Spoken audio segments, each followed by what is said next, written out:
5 kilometre लंबा पैदल मार्च निकाला। वक्फ संशोधन कानून के खिलाफ मधेपुरा में प्रदर्शन।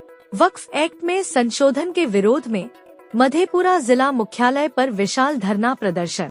झिटकिया से लाखों के भीड़ ने पहुंचकर दी लोकतांत्रिक संघर्ष को नई ऊर्जा। मधेपुरा वक्फ संपत्तियों से जुड़े कानून में हालिया संशोधन के विरोध में आज मधेपुरा जिला मुख्यालय पर एक दिवसीय ऐतिहासिक धरना का आयोजन किया गया। यह कार्यक्रम इमारतेशरिया और all India Muslim personal law board के संयुक्त आह्वान पर आयोजित हुआ, जिसमें झिटकिया, सिंहेश्वर, मुरलीगंज, उदाकिशुनगंज, बिहारीगंज, चौसा, घेलाड़ सहित पूरे कोसी क्षेत्र से लाखों की संख्या में लोगों ने भाग लिया। इस धरने की अध्यक्षता सामाजिक कार्यकर्ता परवेज आलम ने की, जिन्होंने अपने संबोधन में कहा कि वक्फ की जमीनें हमारी मिल्लत की अमानत है।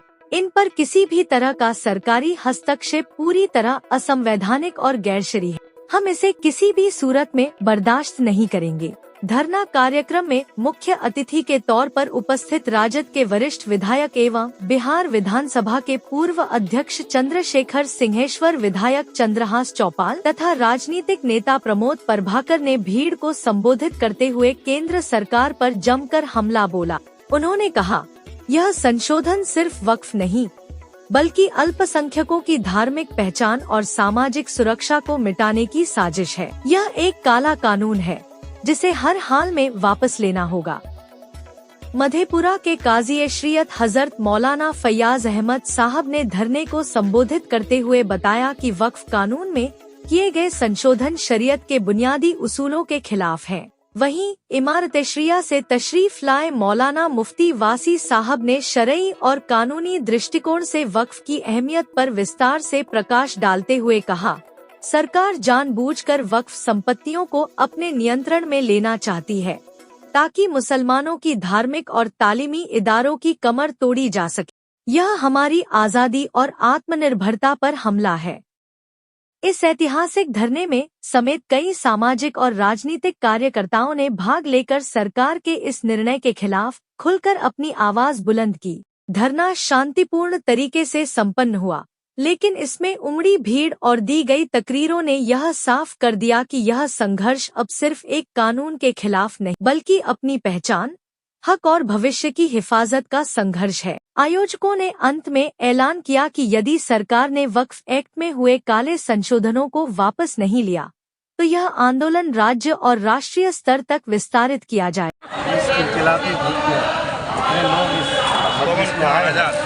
आप खुद देख सकते हैं उनके जज्बातों को, और ये एक जोरदार विरोध मधेपुरा की धरती से जाएगा। वक्फ बोर्ड का जो अधिनियम आया है एक काला कानून, और इस काला कानून के लिए इस समाजवादी मधेपुरा की धरती से जो विरोध का सुर निकला है तो दिल्ली तक जाएगा और दिल्ली सरकार भी विरोध की सुर से। तो मेरा धन्यवाद है इस पूरे सभा में आए हुए हर एक मजलिस में चिलचिलाती धूप में और पसीने से लथपथ सब लोग जो सभा को सुन रहे हैं, उन सबों के लिए बहुत बहुत धन्यवाद। क्या आपके इंडिया गठबंधन समर्थन कर रही है? बिल्कुल, इंडिया गठबंधन और मैं राजद अपने दल की तरफ से पूरी समर्पण के साथ हम लोग इस कार्यक्रम में आए हैं और दिल से समर्थन करते हैं इस कार्यक्रम में। क्या परिचय है? मेरा नाम प्रणव प्रकाश है। मेरा सर आपसे एक सवाल है। बीजेपी कहती है कि वक्फ कानून जो हमने लाया है पासमानदा मुसलमानों के फेवर में है। कुछ गिने चुने मुसलमान जो फॉरवर्ड हैं उन्होंने अपना कुंडली मार करके वक्फ की प्रॉपर्टी बैठे हुए थे, तो पासमानदा की उन्नति के लिए हमने उस कानून लाया है। अब जब मुसलमान सड़क पर उतरे हैं तो कहीं न कहीं कांग्रेस और इंडिया गठबंधन जो लोग हैं वो भड़का रहे हैं, क्या कहेंगे इस पर? देखिए, ये काला कानून है, इस बात को समझिए। ये आपस में लड़ाने का तरीका है कि लोग आपस में लड़े और सरकार के जो विफलताएं हैं उससे ध्यान हटे। महंगाई की समस्या है, युवाओं में बेरोजगारी की समस्या है, इन सबों से ध्यान भटकाने के लिए ये सरकार ये आपस में लड़ना चाहती है। किसी के हित के नहीं है, मुसलमान हो या इवन अगर आप वक्फ की ज़मीनों को देखें तो उनका लाभ किसको मिलता है? अस्पताल बने हुए हैं वक्फ की ज़मीन पे, स्कूल बने हुए हैं वक्फ की ज़मीन पे, मदरसा है, मस्जिद है। इन सभी चीज़ों से किनको फ़ायदा है? आम जन को फ़ायदा है। और आप ये लड़ाने का, तोड़ने का प्रयास कर रही है भाजपा की सरकार। वो तो कहते हैं कि महंगाई पहले भी थी, अब तो खामखा जबरदस्ती का वो प्रस्तुत कर रहे हमारे वित्त हैं मंत्री बड़ा कहते चढ़ा हैं कि मैं प्याज नहीं खाती हूँ, मैं लहसुन नहीं खाती हूँ, मुझे पता नहीं है महंगाई क्या है। इस सभा में, मजलिस में आए हुए एक एक व्यक्ति से आप पूछिए कि आज महंगाई से त्रस्त है कि नहीं हम लोग। महंगाई है, बेरोजगारी है, लोगों के स्वास्थ्य की दिक्कत है। ये है हमारे मूलभूत मुद्दे। आप मूलभूत मुद्दों से भटकाने के लिए एक काला कानून लाते हैं और चाहते हैं कि लोग अपने मूल एजेंडे से भटके और आपस में लड़ाए। ये जो सरकार है, इसका कोई और मकसद नहीं है कि ये, अगर आप गौर से देखिए, ये देश में हिंदू और मुसलमान हमेशा से साथ रहते आए हैं। ये तहजीब है हमारा। इस तहजीब पे चोट किया गया इस वक्त का अधिनियम को ला करके।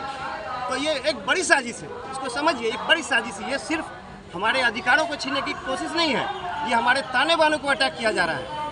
और ये मधेपुरा की धरती से ये जो पुरजोर आंदोलन का तैयारी हुआ है, इस पूरे कमेटी को बहुत बहुत धन्यवाद। सुप्रीम कोर्ट ने इस पर स्वतः संज्ञान लिया है। बिल्कुल 7 को इसकी सुनवाई, फैसला भी है, जजमेंट शायद दे दे वो।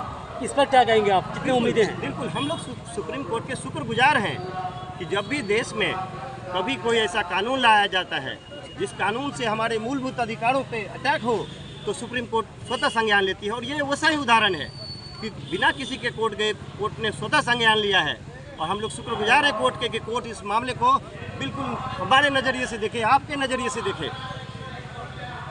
कि ये काला कानून निश्चित रूप से ध्वस्त हो। ठीक है।